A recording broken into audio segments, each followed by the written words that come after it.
Picture yourself standing on the edge of a sprawling savanna, the sun beating down, the air thick with the hum of a world untouched by time. This is where it all began, where the first sparks of humanity flickered into existence. Welcome to the human wild, where we chase the echoes of our ancestors, piecing together their stories from the bones and stones they left behind. Today, we're diving into the epic saga of Homo erectus, a species that didn't just survive the wild, they reshaped it. Nearly 2 million years ago, these upright pioneers became the first true hunters, builders, and explorers of our kind, stepping out of Africa's cradle to conquer continents. This isn't just a history lesson. It's a journey into the heart of what makes us human. So, settle in, maybe grab a snack, and let's travel back to a time when the world was raw and our ancestors were writing the first chapters of our story. Long before skyscrapers or smartphones, our genus Homo, meaning human in Latin, took its first steps around 2.8 million years ago with a scrappy little species called Homo habilis. These early humans were clever, no doubt, cobbling together crude stone tools to scrape by in a world ruled by saber-toothed cats and merciless climates. But life was brutal, a constant dance with death. For nearly 1 million years, they clung to survival, their small frames no match for the predators that hunted them. Then, around 1.9 million years ago, everything changed. A new species strode onto the scene, Homo erectus, the upright man. Taller, stronger, and smarter, they weren't just another twig on the human family tree. They were a revolution, standing up to 6 feet 1 inch, with robust bones and human-like features, flat faces, prominent noses, and limbs proportioned like ours. They looked like they could stare down the wild and win. And win they did, becoming the first apex predators of our lineage, the first to say, "This world is ours." Now, before we get lost in the wilds of prehistory, let's take a quick detour to something a bit closer to home, your own story. If you've ever wondered who your ancestors were, where they came from, or what secrets they carried, today's sponsor, MyHeritage, has you covered. Their platform, with over 19 billion historical records, makes digging into your family history as easy as a few clicks. Pop in your parents' or grandparents' names, and their database starts connecting the dots, uncovering relatives and stories you never knew existed. I tried their instant discovery feature and found a photo of my great-grandfather, a ship captain from World War II which I could recolor and bring to life. It's like holding a piece of the past in your hands. Curious about your own roots? Check out the link in the description for a 14-day free trial with MyHeritage and start building your family tree today. The story of Homo erectus starts with a stroke of luck, a discovery that almost didn't happen. Back in the 19th century, scientists were convinced humans began in Asia, not Africa, mostly because it sat neatly between Europe and the Americas, perfect hub for migration. It was a shaky theory with no real evidence, but it sent anthropologists scrambling to places like Southeast Asia, hunting for the first human fossils. One of those seekers was Eugene Du Bois, a Dutch anthropologist with a hunch and a shovel. In 1891, on the island of Java in Indonesia, he unearthed a skullcap and a femur, fragments of a creature he dubbed the Java Man. He was certain he'd found an upright walking ape man, a bridge between apes and humans. But the world wasn't ready for his ideas. His peers scoffed, and his fossils were shelved, forgotten in the dust of skepticism. Decades later, the tide turned. In the 20th century, new finds in China, teeth, skull fragments, and bones dubbed the Peking Man, changed everything. These relics looked eerily similar to Du Bois' Java Man, and scientists began to connect the dots. Both sets of remains belonged to the same species, one they named Homo erectus, the upright man. Fossils revealed a creature built for action. Legs and spines designed for walking and running, bodies that could take a beating. They weren't the first to walk upright. Earlier species like Australopithecus had that covered, but they were the first to look so much like us, with human-like proportions and sparse body hair. Their bones were thicker, their frames sturdier than ours, built for a life of relentless movement. And move they did. Homo erectus didn't stay put. Their fossils have been found across Africa, Asia, and parts of Europe, from Kenyan woodlands to Chinese caves. Dated to around 2 million years old. Their remains popped up in Africa and Asia at nearly the same time, sparking a debate that still rages. Did they evolve in Africa, maybe from Homo habilis, and spread outward? Or did they first emerge in Asia, then migrate back? A 2011 study leaned toward Asia, but most still bet on Africa. Wherever they began, Homo erectus was a wanderer, a species that refused to be confined. What made them unstoppable was their knack for hunting. Before Homo erectus, humans were more likely to be lunch than to eat it. Early hominins were small, vulnerable, easy pickings for predators. But Homo erectus rewrote the rules. Their campsites are littered with the bones of giants. Rhinos, hippos, boars, deer, horses, even elephants. In Kenya, archaeologists found evidence of them taking down crocodiles, predators that once terrorized their ancestors. These weren't fluke kills. The sheer volume of bones, piled in massive assemblages, paints a picture of a species at the top of the food chain. They didn't just hunt, they dominated. Their bodies were key.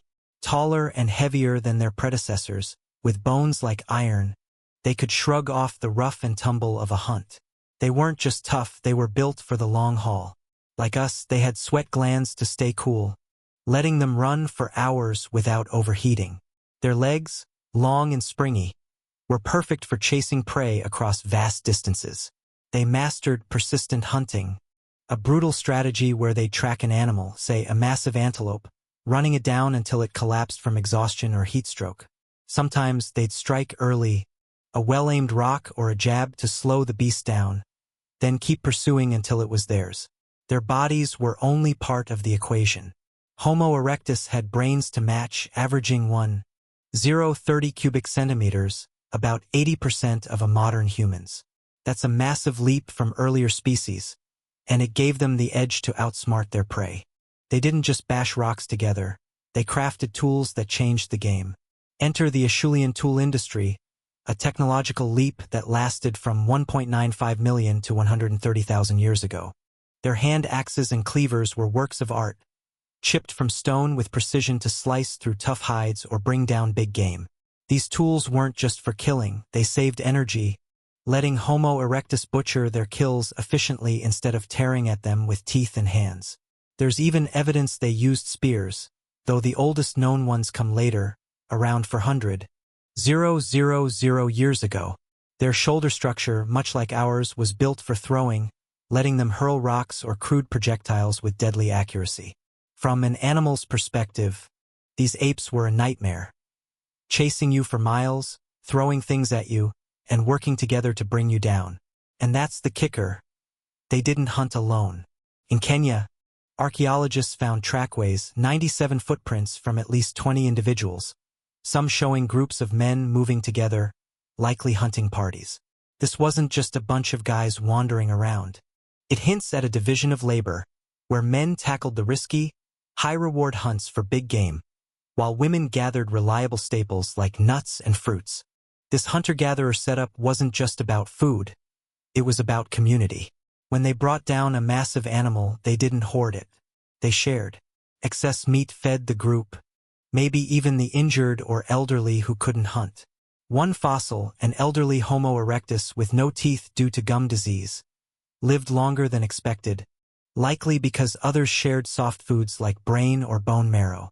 Another with scoliosis, another with skeletal fluorosis, both survived despite disabilities, suggesting a kind of primitive healthcare rooted in cooperation. This wasn't just survival. It was society, a glimpse of the bonds that make us human. Then came fire, the ultimate game changer. The earliest signs of Homo erectus using fire date back 1.5 million years. First, they likely scavenged it from natural sources, lightning strikes or wildfires, tending it carefully with slow-burning materials like dung. These fires weren't just for warmth. They kept predators at bay, made food safer to eat, and unlocked more nutrients, fueling those big brains and bodies. By 400,000 years ago, fire was everywhere in their camps, suggesting they'd figured out how to spark it themselves. Fire wasn't just practical, it was a social hub, Imagine them huddled around a flickering flame, sharing a meal, maybe swapping stories. Some anthropologists think these gatherings laid the groundwork for language. For years, scientists doubted Homo erectus could speak, pointing to a fossil called the Turkana boy, whose respiratory muscles seemed underdeveloped. But later finds showed he was an outlier. Other Homo erectus had brain regions and hyoid bones suggesting they could manage a basic proto-language. Whether they spoke or not, they communicated well enough to hunt in teams, share food, and pull off something even more incredible: building homes.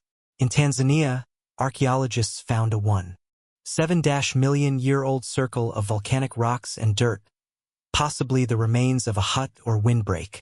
It's weathered now, but it's one of the earliest signs of construction in human history. Later sites, like a 700,000-year-old find in Germany, show more advanced structures, huts and dwellings built around fire pits, likely winter base camps for braving cold climates. These weren't just shelters. They were proof Homo erectus could plan and adapt, turning hostile environments into homes. They even wore clothes, or at least animal hides, dating back to 3 million years ago, making up for their lack of body hair. Fire, tools, shelters, clothing. These innovations gave them the freedom to roam, from Africa's savannas to Europe's forests, shaping their world with every step. But Homo erectus didn't stop at land. They took to the water. No, we're not talking about sleek ships, but they reached islands like Flores, Nusa Tenggara, and Roti, places cut off by deep water, with no land bridges. Fossils, tools, and even engraved shells on these islands show they didn't just wash ashore. They planned these trips, maybe building simple rafts, navigating open water with months of preparation. That's not just survival, that's ambition. It's no wonder they lasted longer than any other human species. Nearly 1.9 million years, from 2 million years ago to just 108,000 years ago. For comparison, we Homo sapiens have only been around for 300,000 years. They spread across 3 continents, thriving in every environment they touched, from scorching deserts to icy woodlands. So what brought them down? It wasn't a single blow, but a slow, relentless shift. Climate change reshaped their world. Their preferred woodlands began to vanish, replaced by dense rainforests, especially in places like Java, where the last Homo erectus held out. Their big prey, straight-tusked elephants, giant turtles, started disappearing too. Those large animals were critical, fueling the big brains and bodies of Homo erectus. Without them, their way of life faltered. By 108,000 years ago, the last of them faded away, their final refuge in Java overtaken by rainforests they couldn't adapt to. But their story isn't one of failure. It's a testament to resilience, ingenuity, and the drive to push beyond the horizon. This journey through the world of Homo erectus is just one chapter in the wild, untamed story of humanity. They were the first to hunt, build, and dream big, laying the foundation for everything we are today. If this adventure has you hooked, dive deeper with our video on Australopithecus, the forefathers of humanity, or uncover your own story with MyHeritage's 14-day free trial, link in the description. And hey, if you loved this trip into the past, smash that like button, subscribe to The Human Wild, and drop a comment below. What's your favorite Homo erectus fact? Are you blown away by their seafaring skills or their fire-starting savvy? Let's keep the conversation going. Thanks for joining us, and until next time, stay curious, stay wild, and keep exploring.